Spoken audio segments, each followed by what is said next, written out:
ready. But if you cannot unmute where you are, drop it in the chat box and say, I am ready. Let's set the fire. Let Ms. Babatunde know that we are super ready to listen to her. So if you're ready, please, just the way I'm excited, please go to the chat room, unmute yourself if you can, and just say, I am ready. I am ready. Thank you, Ms. Aderonke. Thank you, Ms. Chinwe. I'm expecting more before I welcome tonight's speaker.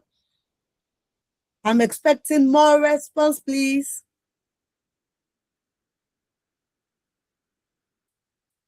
Okay, Mrs. Oguremi, are you ready for us?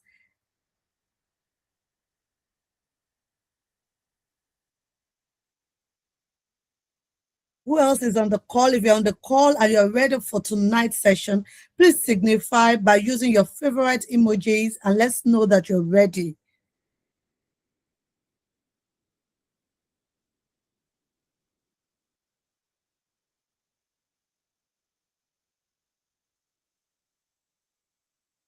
Thank you, everybody. Thank you so very much. I'm just going to show my face briefly so you can at least put a face to the person who is actually speaking. My name is Oluwatoyin Alebioshu, and I'm super happy to be moderating this evening's session. Okay, and this topic is so dear to me, so dear to us as at Ctal, because we know that even as we begin the new year, some of us are kind of confused about how and what to do differently in our profession. Some of us do not even think that beyond the classroom, there are other things that can be done. Okay, like I said earlier, majority of us got in here through passion, but as the world keeps revolving, it keeps telling us that passion alone cannot sustain us. What else can sustain us? This and so much more are what you will be learning this evening. And who is the speaker who is coming in? Mrs. Babatunde Olamitoyosin. I'm sure if I had to read her portfolio, we will not leave here. So I'm going to leave that. But of course, you can actually check her on LinkedIn. She's a global educator, super passionate about with the education industry revolving. She has worked in different schools, headed different sections. She's also the head of Late Africa White Teachers Academy, I think the head of faculty. She's doing so much more within the education sector and beyond. Presently, she's the head of school of Pampa School at Surulere, and she wears so many hats that I cannot even mention all. It is my singular privilege, and on behalf of COSKIL, I want to super welcome my dear friend, someone I really admire in the education sector. Please, please, please help me give her a big round of applause. It was just a chat that I sent to her, and she did not even hesitate despite her busy schedule. And for this, I'm super grateful, Olamitoyosi. Please, let's quickly welcome Mrs. Olamitoyosi Babatunde. Welcome, ma'am. It's over to you. Thank you, everyone. Thank you so much for having me. Thank you, Toyin. Toyin and I go a long way, and I don't take this for granted. Please let me know. Can we all see my screen? I think I took it away. Not Can yet, we see my screen? Not yet. Okay. Bring it back.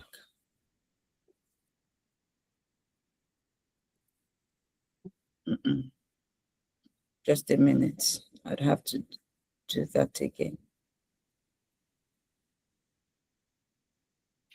Okay. Can we see it now? Not yet. No, we can't see your screen. Okay. So let me share the other way.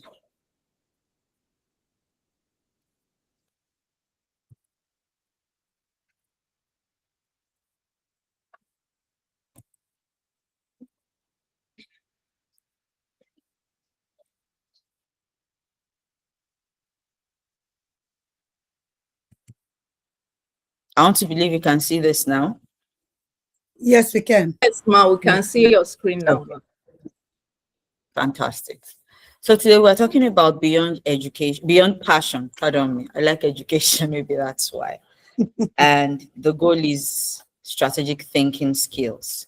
So I'm going to talk about strategic thinking skills from two angles. First, the in-school angle, and then I will just touch on strategic thinking in a way that will help your career. Okay? So, why did you come into education? I'd like to hear from you.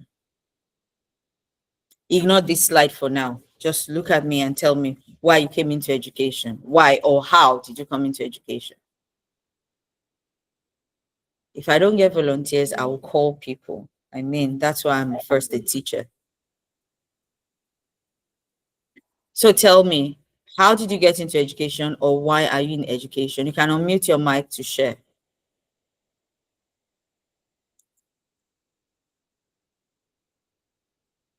Am I alone or are you with me? We are with you, ma.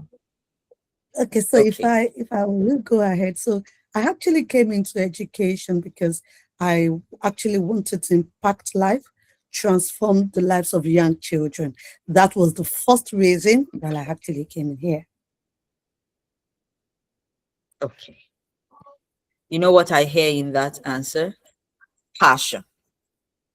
Anybody else? Why did you get into education, or how did you get into education? Patience is saying to impact knowledge and mold lives. Okay, to impact knowledge and mold lives. Adedolapo is saying to make an impact in the lives of young people.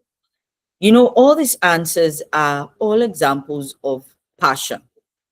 You came into education because you loved to do something. There's that thing about either knowledge or care, but in many cases, knowledge, right? Helping the next generation, building something in other people. All this point to passion. So the truth is, except for, you know, occasions where we have people who came in because they had nothing else to do, so they came in to make money. In most cases, people in education come into education because they are passionate about it. They are passionate about teaching, they're passionate about helping other people learn. They just have a calling that is tied to people. And that's fantastic. I love it. I'm in education, like I tell people, I'm in education because education chose me. If I had to make a choice, I'd choose a different path. But again and again, education kept calling, even when I did not realize that was what was happening. So, for many of us, we come in because we are passionate about it. But there is one thing about passion. Passion can also get you burnt out. It can get you overwhelmed. It can get you exhausted. You can be so busy and lose your effectiveness. So I need you to go into the chat and say, thank you, Ctal, for putting this together. Do you know why? Because Ctal does not want you to just work, teach, lead, mark, vet, and you are just stagnant in a place. Instead, they want you to be able to do all these things and still grow. And you know, before this call, I was on a call with my school leadership mentor, Dr. Gundere, and we're talking about some of these things, the place of growth. And I was telling her, oh, this is one of the things I want to do this year, one of the programs, signature programs I'm putting up. And it all tied to the fact that it is for people who are intentional about their personal growth. Yes, so Salebish, please make sure you take it back to the rest of the Ctal team and leadership. That your people are thankful. They appreciate the fact that this has been put together. So people who are intentional about growth will go far. People are not intentional about growth. We also see them and we see where they stop. There's always a ceiling. So what is passion? Passion is a strong love for teaching. You really want to teach, you know how to simplify concepts, you know how to deliver on the learning, so that once they wake up your students tomorrow morning, even if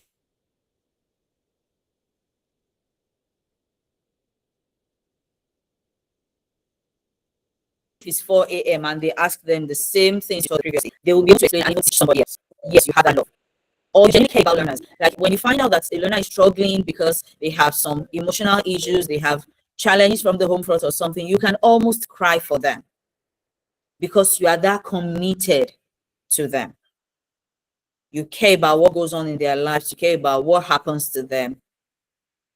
Those exemplify passion. But let me tell you the truth. Passion is not a plan. I'll say it again. Passion is not a plan. It's not. In fact, passion can get you burnt out, remember, can get you into trouble, can get you into a lot of places you had no business being. Because in the place of being passionate, you did not think of strategy. Not to disrespect anyone, but let me give you an example of passion that did not come with a strategy. Because see, passion is not a plan, it is not a system, and it's not a strategy. So the first set of private schools that sprang up in Nigeria, in West Africa, came up as a result of passion. That's the truth.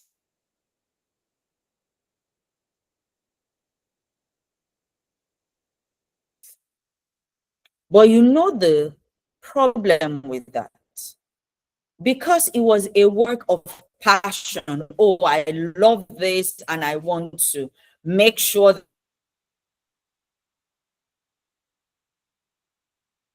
that these are in my local community, or somebody travels to the UK, to the US, and they see the education system there and they feel, oh, we can have this in Nigeria.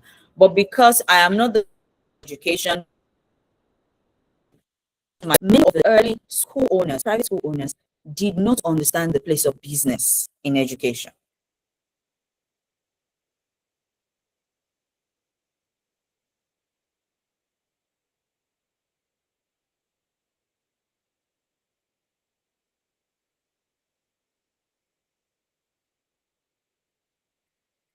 They had passion, but strategy was missing.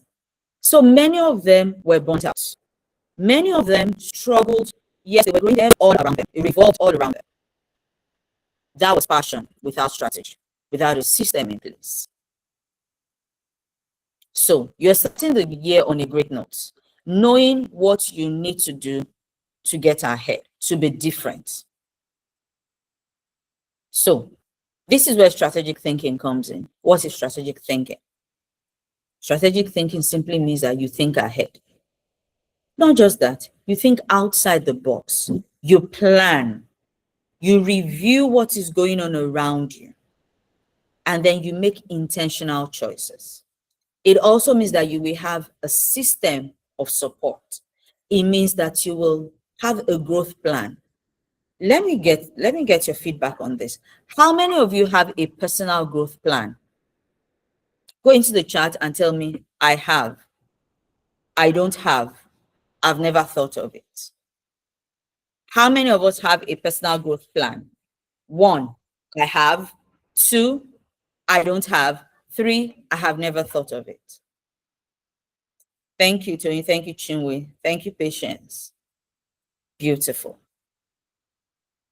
I see intentional educators here. But if we were to take this question to maybe about 1,000 educators, I can assure you that you are 10% of the 10%. Meaning that a lot more do not have a growth plan. A lot more have not even thought about it.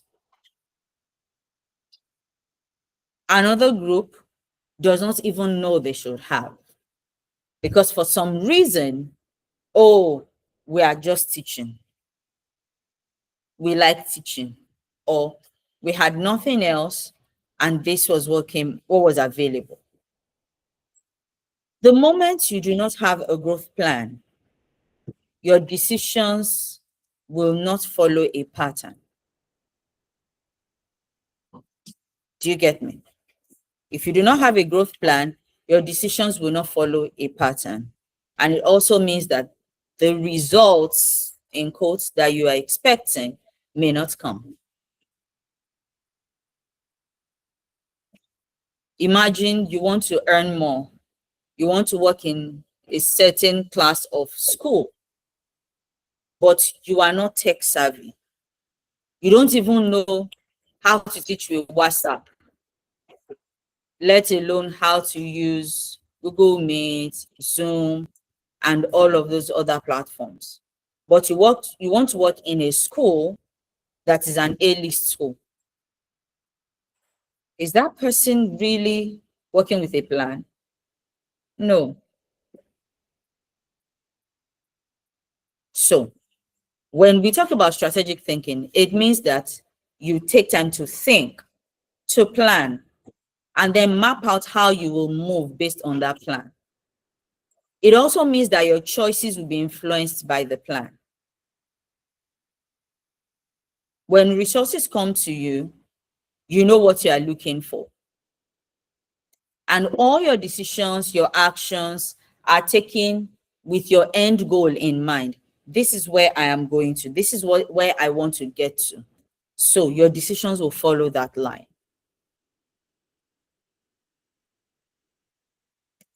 If you're still with me, please go into the comments and say, I am here.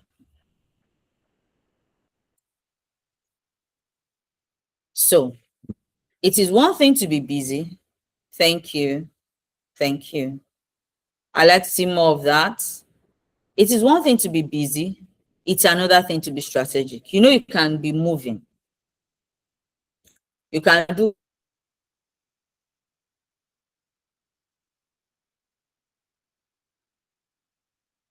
all sorts of things. But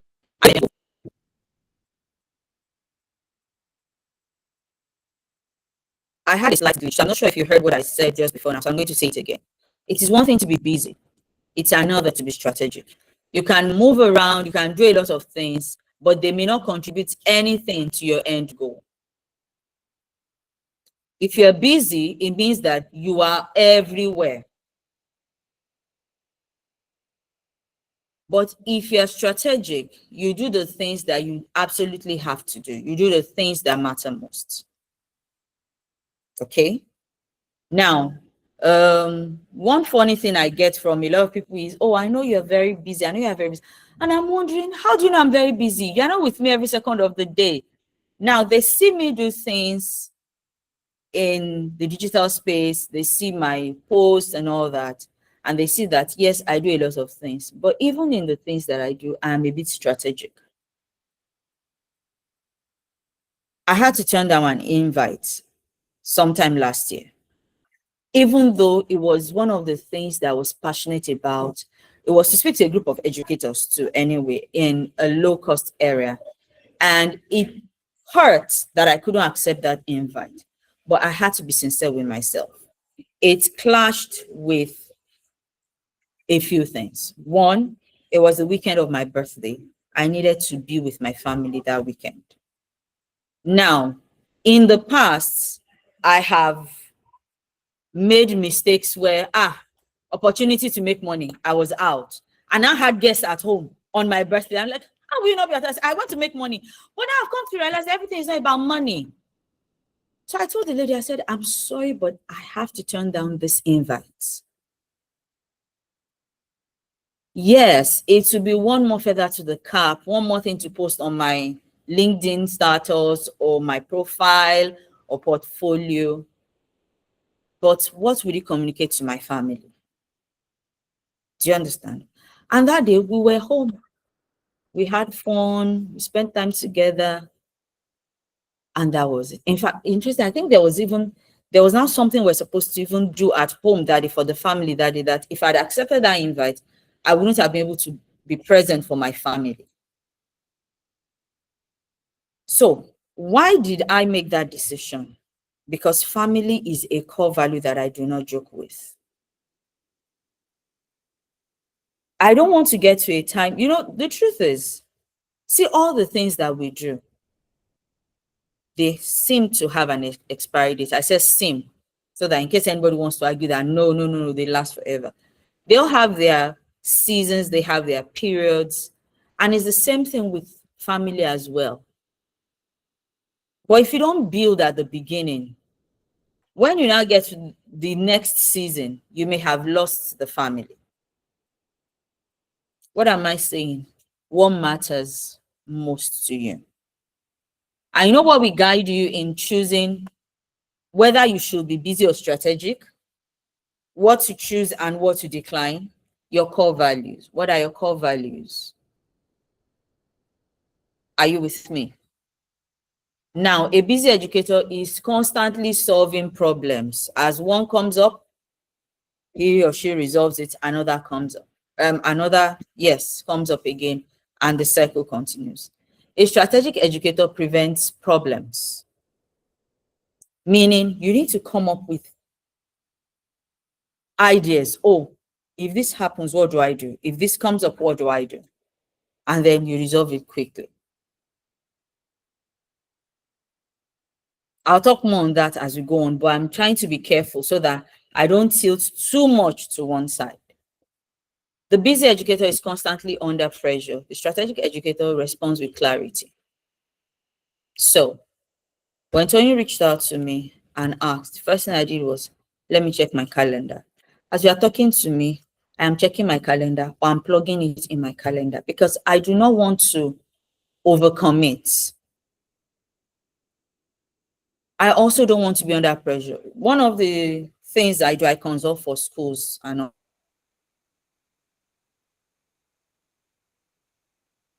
that, consult for a number of schools. But in the last few, I'm not going to renew contract with XYZ. Why? Because I'm going into another phase. And having to constantly be available at the beck and call of several schools when I have a call is going to affect the next stage. Do you see what I'm doing? I'm already thinking ahead. Now, my contract with those people doesn't end until July, and I'm already saying when it elapses, I'm not going to renew. Please excuse me, I'm going to turn off my video for a short while, and then it will be back on.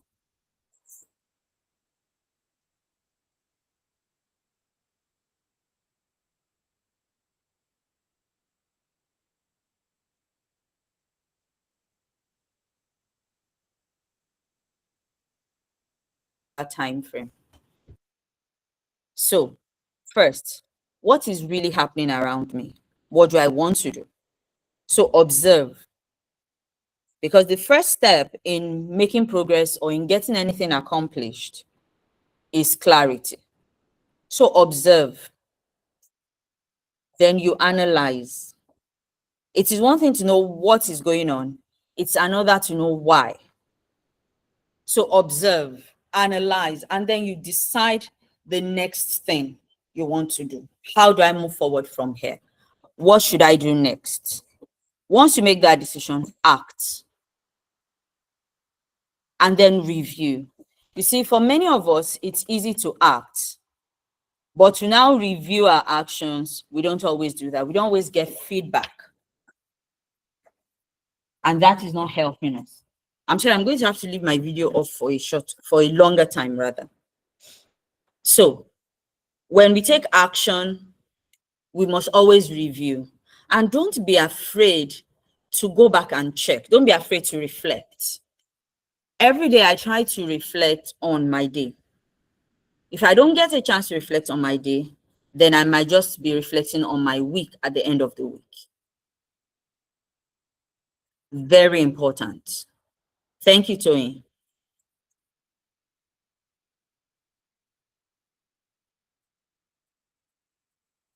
So let's look at this. So number one, clarity of purpose. That's things you need to be clear about as a strategic educator, things you need to do and skills that you should put to practice. You need to know why you teach.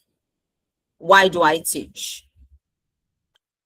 Let me give an example that is trending right now. A lot of people are moving out of the classroom into the virtual space. But let me shock you.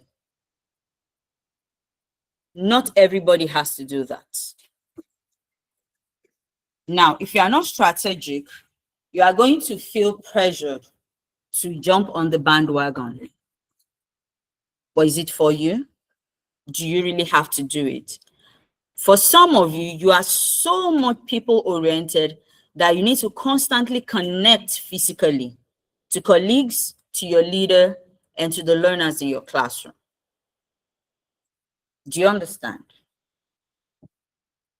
Now, let me give you an example from my own end. For someone who does the kind of things that I do, you're speaking, you're training, you're consulting, you're facilitating, and who is also a multi-potentialite.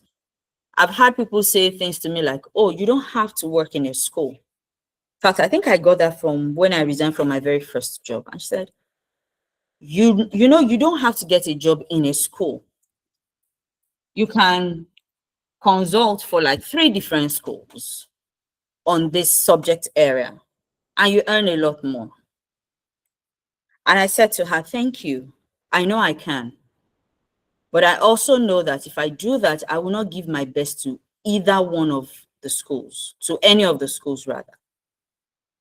Because I'm also the kind of person who does better when I'm able to dig my roots in. If I'm constantly jumping from school A to school B to school C, I would make money, but I would be hustling in quotes, meaning that I would not be as effective as if I dig in my roots somewhere.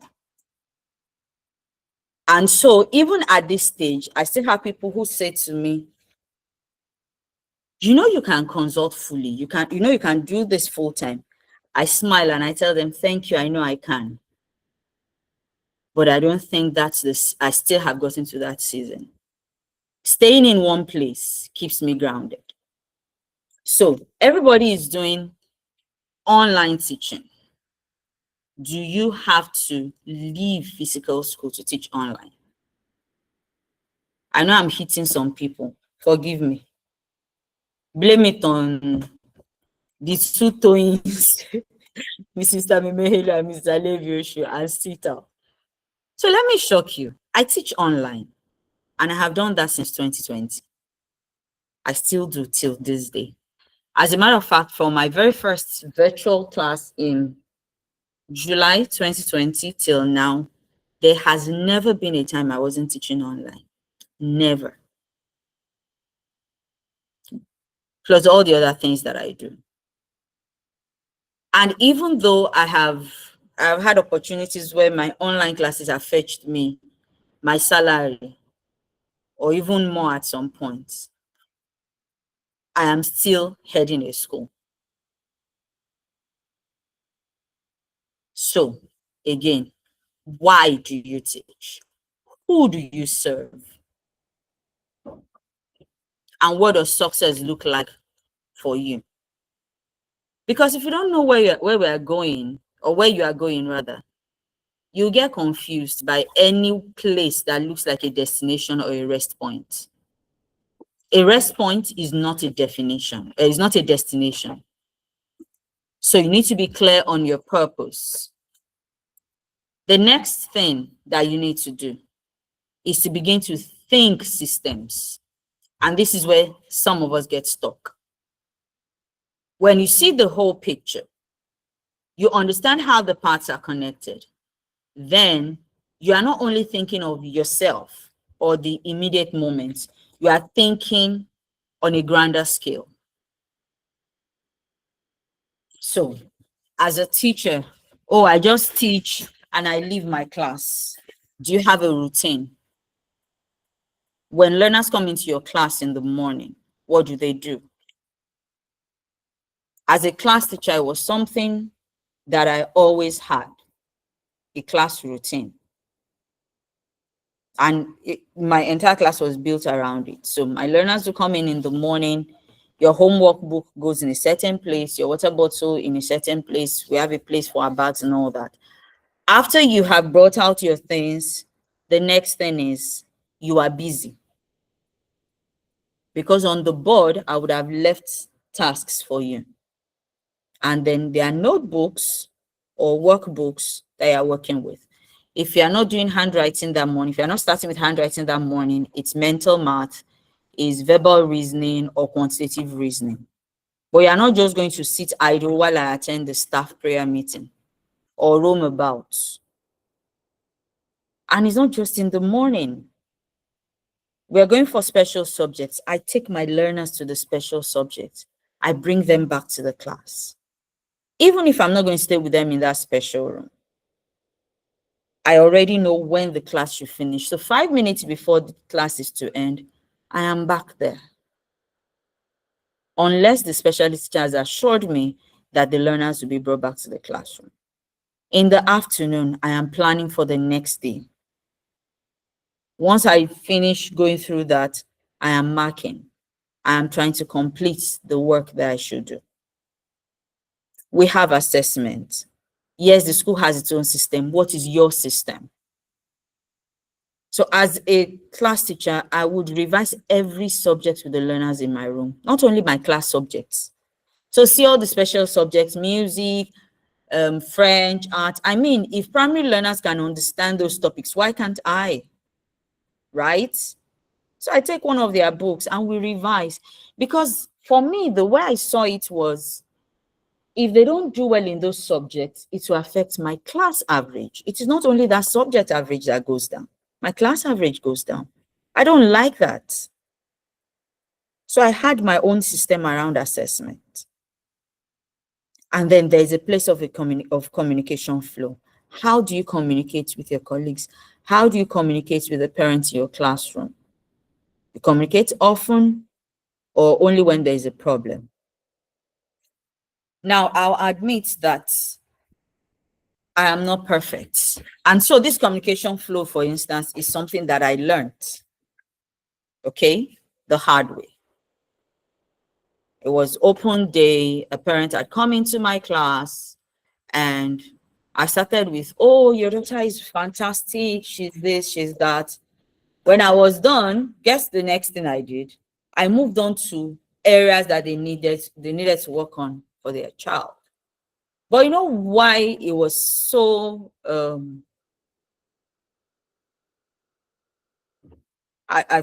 don't have the right words right now. But you know what made it so, let me say heavy. What made it heavy is the fact that the things that they needed to work on far outweighed the things the child was doing well. Do you know what that did to the parent psyche? I literally watched the smile vanish from the face of that parent.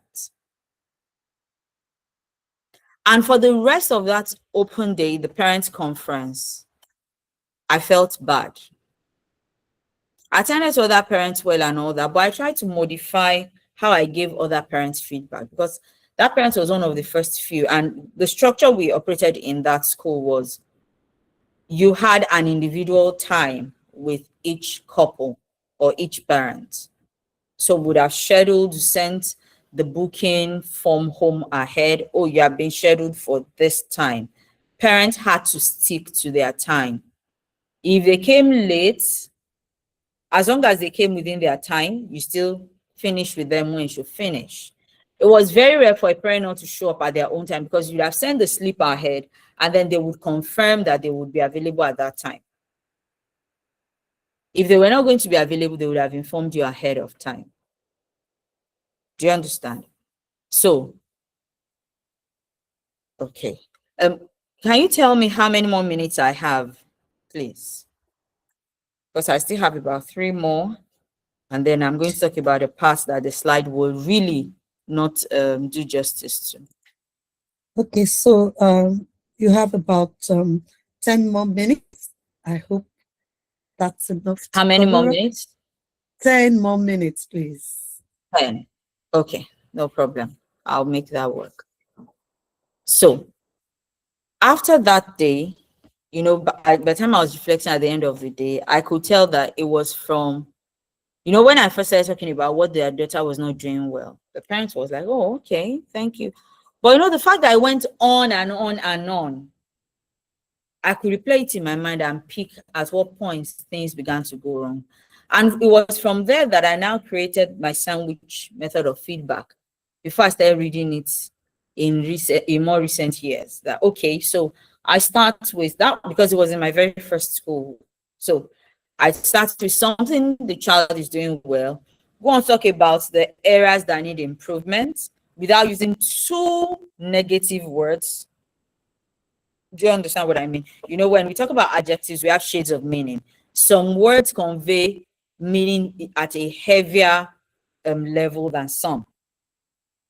So you don't use words like, oh, your daughter is nasty, for instance. Oh no, you can say your daughter can be sometimes, you know, she might want to keep to herself sometimes. In other words, she does not play with others, you know. So after saying the areas that need to be worked on, you then end with something the child is good at. So you end on a high note. So you leave the parents leave you feeling happy with themselves and happy with the feedback they have gotten. Not because you didn't tell them the truth, but you didn't make it look like everything was all bad. Okay. So that wraps up on communication flow. So how do you communicate with the parents? Now, the third one is prioritization. I'm not going to talk much on it because I've already given an example earlier of when I had to decline an invite. So not everything needs your attention.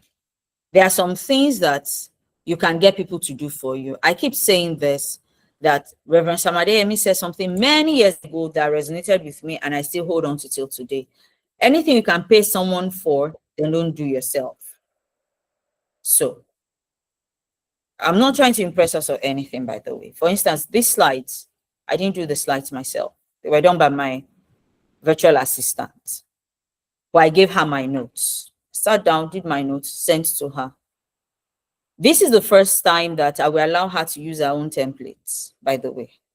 She's been working with me for a few years, but in this capacity for some months now. For the first few months, every slide she had to do for me, I would create my templates.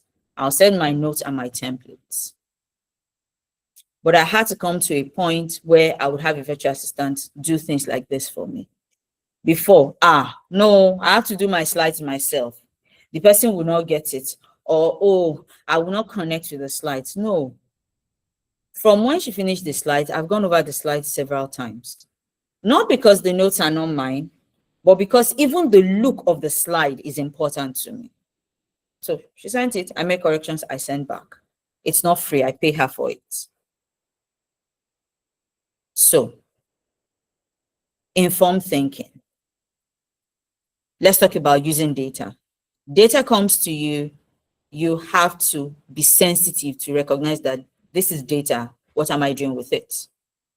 When your students work in the classroom, their classwork is data. What do you do with it? This past term, I was reviewing exercise books in a class. When I visit classes, I try to observe lessons. While observing the lesson, I go through their notebooks, the notebook for that subject and notebooks for other subjects. I go through workbooks and all that. Very important. We cannot be giving you workbook and there's only 3 or 4 pages that will be used. Excuse you. So anyway, that's a digression. So in looking through, I realized that, for a particular starter activity in a particular subject, all the learners didn't do well. Immediately, I called the teacher to my side. Oh, did you notice this? She said yes. But I also do not see anywhere in your notes where you then went back to reteach that concept. What happened there? That was data that was given to that teacher. The teacher didn't work with it, but it was also data for me as a head of school. And I could pick up on it. And I told him, you don't have to wait till tests to know that they did not get that concept. You need to go back now, come up with an intervention plan. And I want evidence that after you taught it again, they took these questions again. And I followed up. So your students' classwork, homework is data for you. You can tell when they are the ones doing it and when someone else is helping with homework at home. Attendance, a child that does not come to school regularly, or a child that comes early, a child that comes late, all those is data. Or they are data, pardon me. Then feedback from parents, feedback from colleagues, feedback from the children. Ask the children questions. They are smart, they think, they process information. They can tell you a lot more about yourself than you would imagine. And then observe. All these things should help you think. Because as the data come, you look out for patterns. and then you can make your decisions based on the evidence that have come to you. Don't disregard them. If a parent is constantly talking about something, for instance, don't ignore it. Don't say that their wahala is too much. When parents come to me to make complaints and all that, and they apologize, I tell them not to apologize. I tell them you have paid for a service. If we do not deliver on the service, you have a right to call us out. And personally, I appreciate the fact that you are doing that, because it tells me what we are not doing well. Now, the next part is reflection, which I've mentioned earlier as something I also do. What worked? Learn from what did not work. Learn from what failed. Learn from what you did not do well. Ask yourself, what should I repeat? What should I improve? What should I stop? It's not enough that after every event, we will now call the whole team and say, hey, so let's quickly reflect. Somebody write down what went well, what did not go well. Done. By that next event, make sure you go back to that note and use it. I'm rushing now, pardon me, but I want to be able to finish up quickly. So, passion to impact. If you don't have strategy, you will burn out, you'll be frustrated. But with a strategy, you can grow, you can have confidence in yourself, and of course, the results will show. So, the part that I said the slides do not cover, this is a task that I'm going to leave, so you can start working on it while I am talking about the parts that the slides will not cover. So we're talking about passion and strategy, isn't it? Educator. See, it is very rare for you to get a job as an educator that will sort all your bills. Yes or yes? So this 2026, you have to work different. Please go into the comment and type work different. I will work different. You have to work different. I've told you now that I teach online. That's income for me. I teach online. I have online courses. I have different online courses. I am an author. I am working on about 2 books again, right? I am a ghostwriter. What do you think all those things are doing? They are bringing in money. See, let me shock you. Speaking may not bring in as much money at the beginning. Sometimes you get paid in cash. Sometimes you get paid with gifts. Sometimes you get paid what is on your rate card. I have just 2 more minutes, so I'm going to make you deserve it. But so you need to sit down. That's where strategy comes in now. You need to sit down. What are the things I can do? Now, there was a time earlier in my career as an educator, I used to do decoration. I don't do that anymore because I don't have the time. But I still did it up to 2024. Like the last wedding decor I did was February 2024. And it was as I was doing that wedding decor, I told myself, this is the last decor I am taking. Now, before that, I decorated a school for December, the December before it, and I got paid. The wedding decor too. So there was time I used to do wedding decoration. I bake cakes, wedding cakes, birthday cakes, and all that. But now I don't. So that was a season. Those were the ways I made extra income in that season. In this current season, I have other means of income, and I need us to be alert and awake. I told my teachers one day, yes, we keep talking about salary increment and they come, but let me let you know, you cannot keep waiting for the school to make you wealthy.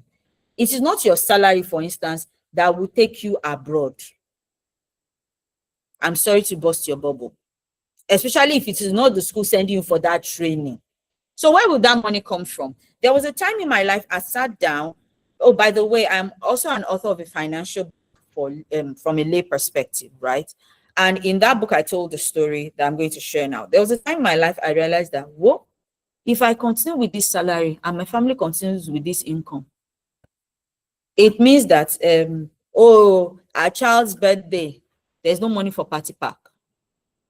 I want to buy this extra, there's no money, because I had done my budget for the year based on my salary, and I saw that the salary was only enough to take me to work, bring me back home, and maybe fill my car a little. There was no room for extras. Even to buy clothes, you buy on discount. One, not just discount. You will also now buy, and what's that word now? Somebody borrow me that word. Like, I'll pay you later. Do you understand? You On now pay credit, small, right? small on credits. Bless you. So it's discounted. At least if you want to wear the kind of good ones that I like to buy. So you buy when they are doing sales and it's still on credit, and then you now pay small, small. So you need to work differently. You need to work, I said different for a reason. You need to work different. So be strategic. What are the things I'm good at?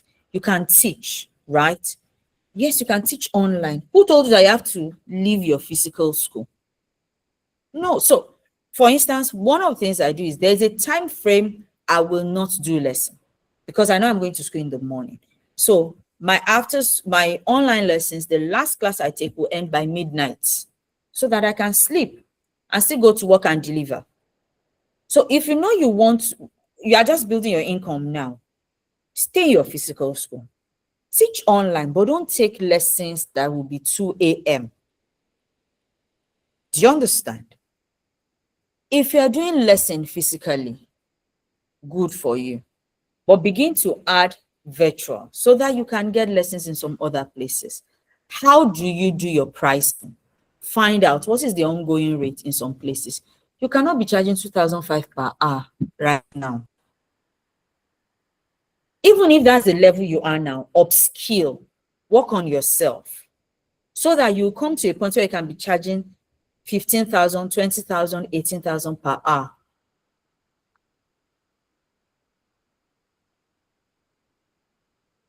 And people will pay because you will deliver the value. Don't collect the money and not deliver the value.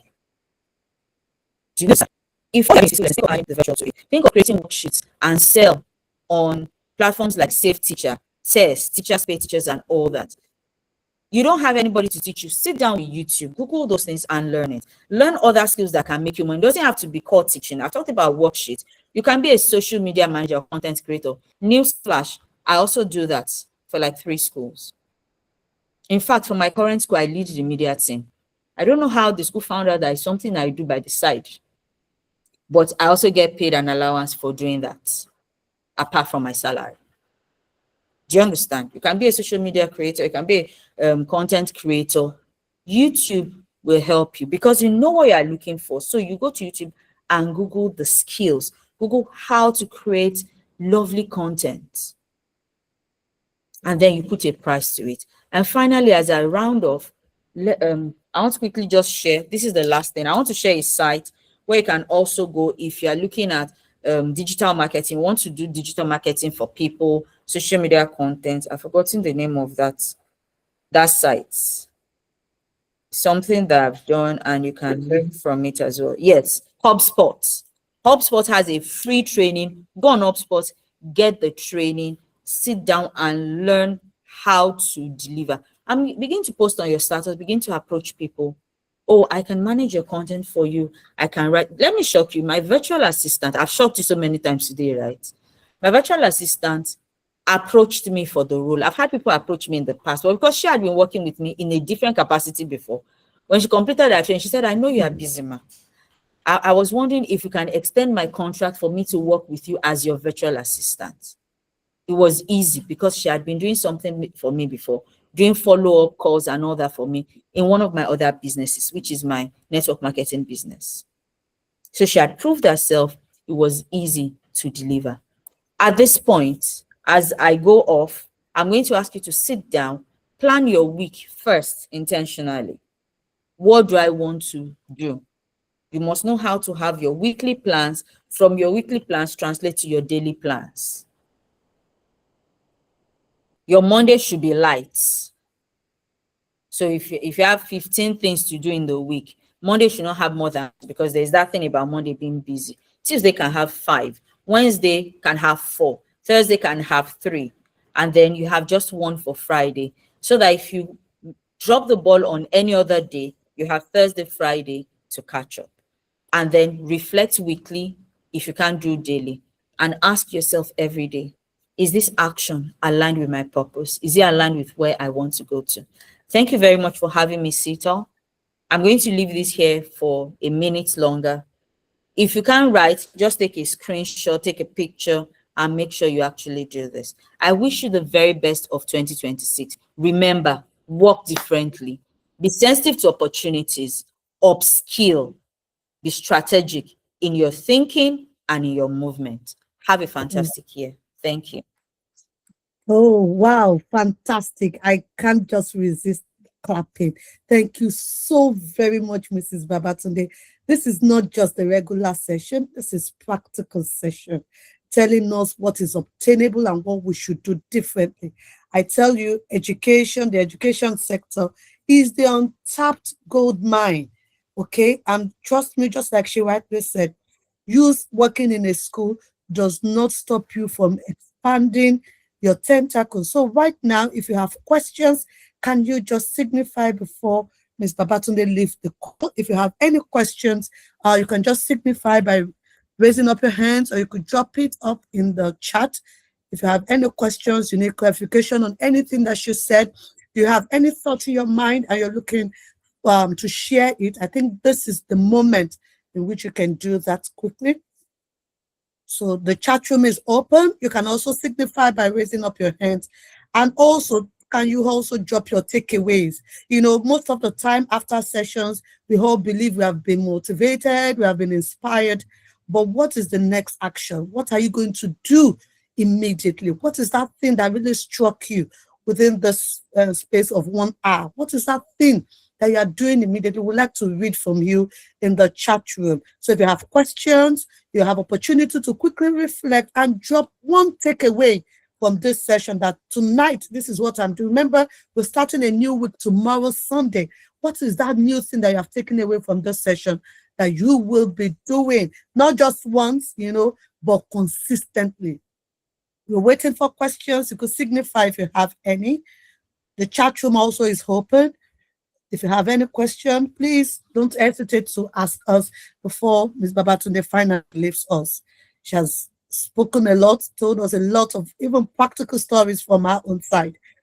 Like I said earlier, she's a well sought out educator, and she has been able to share practical experiences with us. And then this tells us that it doesn't matter wherever you are, it doesn't matter the position you are actually occupying as we speak, you can actually do much more. She's the head of school of a particular school, and she's doing so many other things. So, what excuse do we have? So I'm waiting for questions. If you have any, you can signify by raising up your hands. You could drop it in the chat room as well. You could also share your takeaway with us. I'll be glad to read from you. Any question? Do we have any question? Are there colleagues? Are there questions you want to ask? Is there something that you really want to start doing that you do not know how you're going to start, and then you need opinions about it? This is the opportunity for you to ask that question. I remember in our last December, right, where we're trying to actually plan for our Christmas party, and usually in our culture, we always allow our educators to actually anchor the program. So I picked on one of my educators who has never done that before. She's, let me say, the shy one who doesn't want to really come out. And so I told her, okay, Miss Soni is okay. I'll come back to my story. Let me allow Mrs. Oni to actually take this call. Please go ahead, Mrs. Oni. You can unmute, ma'am. And thank you for attending this session. Please go ahead and unmute, ma'am. Oh, okay. Good afternoon. I said good afternoon. Good evening. Thank you so Good much. evening, Can you hear ma'am. me? Okay, You so can- I want to appreciate our speaker, and I just want to say, okay, in doing all these different things, how do we make sure that we don't get burnout? How do we take care of ourselves in between? Okay, we are doing from every other thing that she said she's doing that she has advised us, which is really good. How do we, what do we do apart from, okay, maybe one that we can outsource? How do we avoid not to be overworked and we are not burnout? That's just what I want to ask. Thank you so much, ma'am, for the question. I'm going to hand it over to Mrs. Babatunde. Thank you so much, Miss Oni. So One of the first things that we need to do, when I started the session, I started with clarity. So the first thing to do is to gain clarity. What do I want to do? What are the extras that I want to take up? We don't have to do as many as I do. I mentioned earlier that I'm a multi-potentialite, meaning that I have many skills. Not everyone is like that. Although one thing I've observed is that many teachers are multi-potentialites. I think it comes with the gift of teaching, right? But you don't have to do all the things that I do. We can pick just one or two. And if you're just starting out in diversifying, I would advise that you start with one. Become skilled at that one before you go into the second and the third, right? That's the first thing. Once you have streamlined what you want to do, then you need to come up with ways to shield yourself, to protect yourself. There are times where I stay quiet. I don't really do a lot of trainings or put myself out there. There was a time, for instance, that I kept away from LinkedIn for a while because I realized that the more I showed up, the more invites were pouring in. And so I just stayed quiet and I was just watching. And then I came out again. There are times that you can block out. So for this year now, I have blocked out a particular day in each month myself that I tagged rest days. On those days, I am not going to accept any invites to speak, to train. Unfortunately, I still have online classes on that day, but it's at night, so it's still easier. So I'm not going anywhere. And apart from the online classes, no house chores, no housework for me that day. Yes, it's that deliberate. So you need to come up with a framework and also have a support system. Come up with ways you can work around it so that you do not get burnout. But it's important that you plan yourself and come up with a system to ensure that you are not doing too much and you also get rests when needed. I hope that answers your question. Oh, and sometimes you may feel the allure of, oh, everybody's doing this. Maybe me too, I should do it. Please don't. So recently I signed up for a particular online program. In fact, two. Just because, oh, it's AI and I know AI, oh, let me move on to this level too. 2 days ago, I unlisted from the course. And I told myself, while it is good for me to know how to do it, I have to face the fact that that is just one of the things that I will pay people to do for me. So it's also good to be able to retrace our steps. Thank you.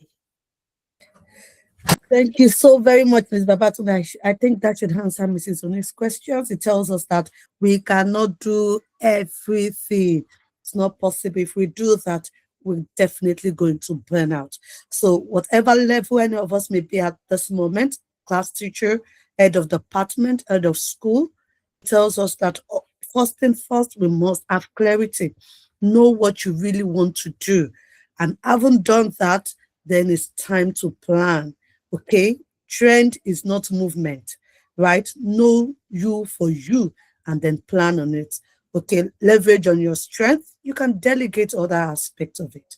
I hope we've all learned this evening.